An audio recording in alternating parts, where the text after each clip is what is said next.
Hi there, Lesterfield's here. My next step is back in Lewisburg, where I began my investigation of two missing police officers. While I don't hold out much hope of finding them so many years later, still I remain cautiously optimistic.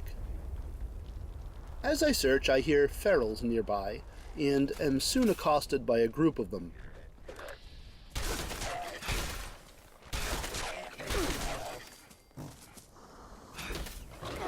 They've brought a Wendigo in tow, and I dispatch it along with the rest of them.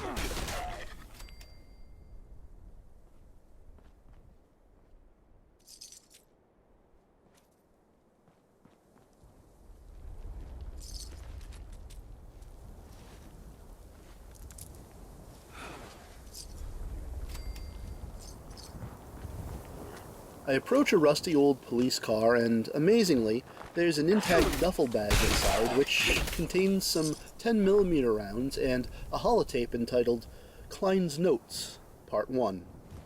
Lewisburg, a small town of big dreams. But just underneath that shining veneer lies an undercurrent of mystery and mischief. Take one Calvin Van Lowe as an example. Just your average guy who... What the hell, Klein? Are you recording again? That a problem for you, Sydney? My novel needs this kind of professional realism. Uh-huh. And you think it's within the realm of professional realism to just yammer on instead of actually doing your job? Can we just head over to the Van Lowe place now? We need to interview the sister about his last known whereabouts. Family. The bonds that tie us, the roots that hold us, but also the key ingredient in fratricide. Knock it off. Let's get the... Hey, check out that guy in the fancy suit. You ever see him around here before? Nope. Looks like he's snooping around now. Isn't that the Garber's summer home? The one with the flamingo out front? They left town weeks ago. Hey, we should check this out. Let's go. The officers, on their way to the Van Lowe place, are distracted by a guy in a fancy suit and head off to investigate. They saw him snooping around a house with a pink flamingo out front, and I head over there as well.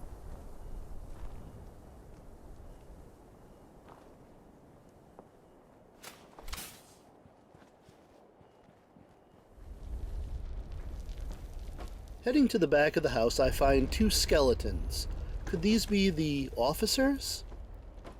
Well, I find a holotape containing Kleins Notes Part 2 and give it a listen. All right, stay close. Let's creep up to the corner here. A fancy suit, dark glasses, and a motive for murder. You cannot seriously be recording still. Does it matter? Look, he's just making repairs on that grill. Good afternoon, gentlemen. It was Wolf they were following. He murdered the officers and also left a note in the cooler next to the grill. It's a check-in from Wolf in which he mentions that Bo Peep is dead and that Black Sheep has failed to report in. He directs operatives reporting in to Bo Peep's monitoring station where they might obtain an ID card and further instructions. He also reports that he'll be needing cleanup. So he meant to kill Black Sheep, to kill Calvin Van Lowe, and now I need to get to that monitoring station and try to obtain an ID card and instructions. The monitoring station is on a rooftop overlooking Van Lowe taxidermy, and there, in a leather bag, I find a spare operative keycard and a note pointing me towards the Van Lowe basement and instructing me on washing my unmentionables. What? That doesn't make a lot of sense, but I head off to the Van Lowe place anyway.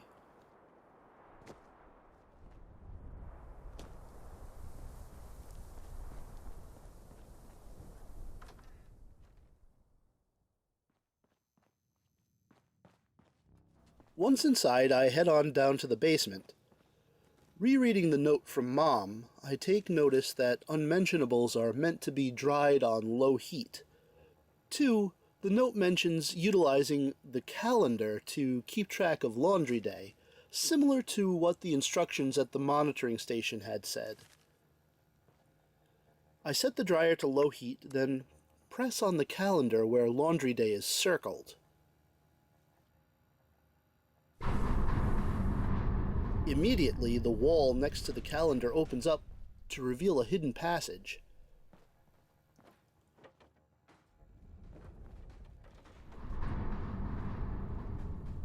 Inside there is what looks like a robotics chamber.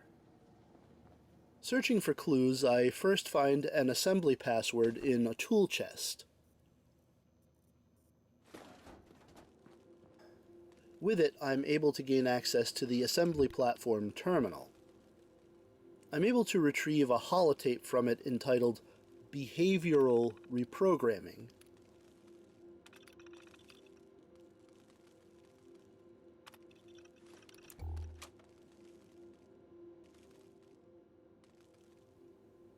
I also find a property deed transferring ownership of Van Lowe Taxidermy to the Bish Company.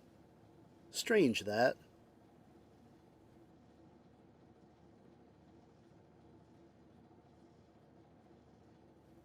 I also find a copy of Cryptid Hunter from August 2077.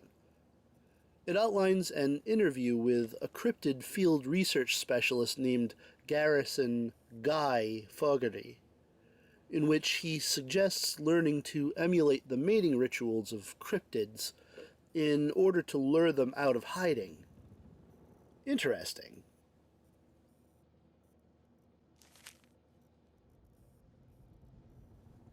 I pop the behavioral reprogramming holotape into my Pip-Boy's player. Right. Let's see here. The script begins on page 25, so... here we are. Now beginning behavioral reprogramming on model number RX00 and so on. I, Calvin Van Lowe, hereby agree. Accountability, death and or dismemberment, blah blah blah. Well, that was a waste of time. Okay. Listen here, Mrs. Saltron. I'm going to be augmenting your behavioral subroutines. Acknowledged. Okay then. I'll just insert the data here. Did that work? Received. Custom behavior parameters. Sheepsquatch. Excellent. Now, this next part might seem a little odd, and to anyone listening, I assure you, this is necessary. Received. Custom behavior parameters. Sheepsquatch. Mating rituals. Error. Request conflicts with guidelines. Report filed.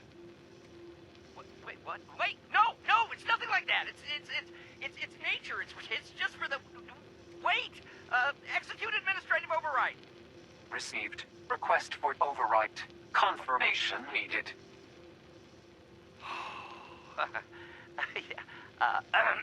I confirm. Confirmed. Primary behavior will be overwritten with submitted routine. Sheepsquatch. Rebooting. Wait, no, don't overwrite. I said override. It should only augment the... Wait, what do you... Wait, no. Ow! Ow!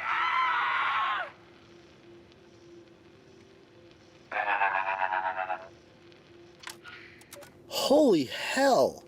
Calvin Van Lowe mistakenly overwrites the programming of an Assaultron with the behavioral patterns of a Sheepsquatch, and the robot immediately kills him. At least now I've finally found out what happened to Shelley's brother, but that's not the end of the story. Returning to the terminal, I see that Wolf has checked in here, sometime after Calvin was killed, and requested backup operatives to meet at Garahan Estate. And that's where I'll be headed to, next time.